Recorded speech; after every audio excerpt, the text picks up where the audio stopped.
करूया. एक कावळा होता. त्याला खूप तहान लागली होती. तो पाणी शोधत होता. तेवढ्यात त्याला एका घराजवळ एक रांजण दिसली. त्याच्यात पाणी होते, पण ते खूप तळाला होते. त्याने एक युक्ती सुचवली. त्याने दगड एक चोचीत आणून त्याच्यात टाकावे असे त्याने युक्ती सुचवली. त्याने भरपूर दगडे टाकली व ते पाणी वर आले आणि ते त्याने पाणी पिले व तो उडून गेला.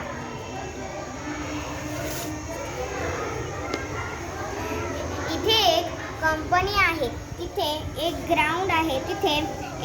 तिथे 2 झाडी आहेत. एका झाडाखाली एक मुलगा वाचन करत आहे.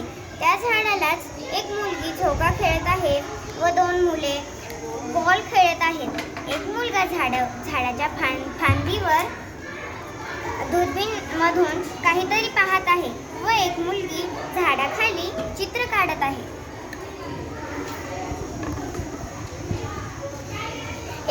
एक सिंह होता. तो झाडाखाली झोपला होता व एक उंदीर आला. तिथून त्या उंदीराने त्याच्या पाठीवर गुदगुल्या केल्यावर तो सिंहाने त्याच्या पंजामध्ये त्याला पकडलं. सिंह म्हटला की मी तुला सोडणार नाही, तू मला त्रास दिला. त्याच्या दुसऱ्या दिवशी एक सिंह त्याच झाडाखाली झोपला होता. एका शिकारीने त्याला जाळ्यात पकडले व तो अटकला. त्याला मदत करायला कोणी नव्हते व तो उंदीर त्याने त्याला मदत केली व सिंह म्हटला, उंदीर तू माझी मदत केली त्यासाठी तुझे धन्यवाद.